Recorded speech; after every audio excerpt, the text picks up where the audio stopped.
And good evening and welcome into the 2022 edition of the IHSA Football Playoff Pairing Show. I'm Matt Rodewald, Dave Bernhardt alongside, and we're not going to wait very long because we haven't waited very long going through these brackets. It's been a long day of football for sure. Indeed. We just actually got these brackets just a few moments ago, and I will tell you, when you take a quick look, a couple of things jump out at me. First of all, some very intriguing second-round matchups, so pay attention to that. The other thing, take a look at, and this applies to 1A through 6A, where we have a north bracket and a south bracket. Keep a close eye on where that dividing line has been drawn, separating north from south. They are all over the place. Consistency is a mess. And the brackets, let's start the arguing as we go right to Class 1A. We're not going to waste any time because you've been waiting all day for them. So we go straight to Class 1A, the defending champ, Lena Winslow at 9-0. No surprise, they're in as we expected in their spot right at the top seed.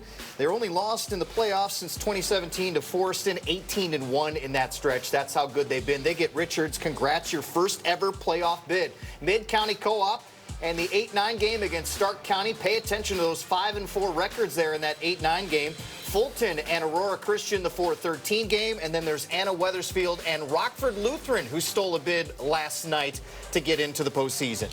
There's some good teams, some good 9-0 teams. The defending state champ will have a tough road to get down there, but St. Teresa is a very interesting team to watch. Oh, my goodness. St. Teresa now disappointing for them because they're looking to get to the championship game for the first time since 2016, and that's despite winning 44 games in the last 4 years. So you've got a team here that scores almost 50 points per game. They've outscored, this is impressive to me, their Central Illinois Conference rivals, Tuscola, Shelbyville, and Central, by a 127-28 margin.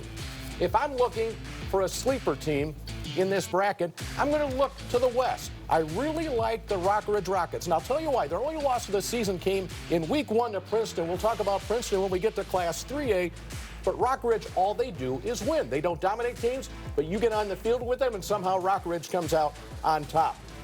You mentioned Payne earlier, Matt. How about the quarterback for Payne? Our featured player here in 2A is Max Lynch, dual threat. This guy is total offense personified. He had averaged 330 yards of offense per game and equally divided among the run and pass. In Week 8 against North Mac, 455 yards of total offense.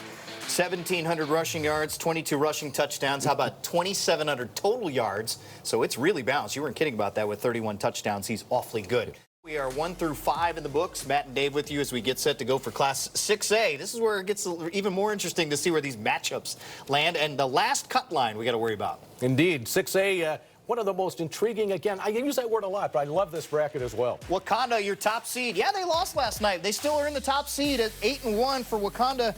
Their last trip to the quarterfinals was back in 1992. They'd like to change that. They could get a rematch on the road with one of their conference foes in the Northern Lake County Conference there with Antioch and Niles Notre Dame, the 8-9 matchup there. St. Ignatius, you saw last night, 7-2, taking on Deerfield. And the 4-13 game. And how about Belvedere North? Their 10th appearance since the school opened back in 2007. Their last playoff win's been a while, though, since 2017. One of those teams you see there is going to be in the semifinals, but I have 2 words for this portion of the bracket. Wide open. Wide open and competitive for sure. The southern half of the bracket is really difficult. Simeon at 9-0. Their 21st straight playoff bid. They will take on the Bengals of Oak Forest out of the gate. Crete Monee at 7-2 takes on Centennial. Coming up at 7-2, and they finished 0-9 in 2019. Those freshmen are now seniors. Normal West 8-1 at home against Danville, and there's East St. Louis sitting there at 7-2. They're more than just a 7-2 team, but Richards out of Oak Lawn will head down all the way to St. Louis to face off against the Flyers. Okay, looking at these teams, I have 2 more words for you.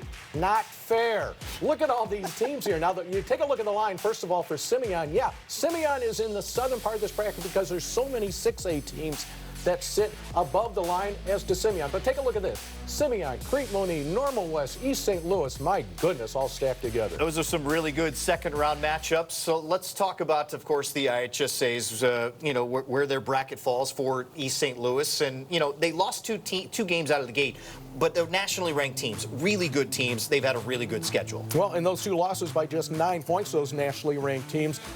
Playing with a little bit of a chip on their shoulder this year, the Flyers losing the championship game last year to Cary Grove, one of the greatest championship games in IHSA history. How about this offensive line? It averages 6'4", 320 pounds, D1 recruits in Alabama, Arkansas, and Iowa State.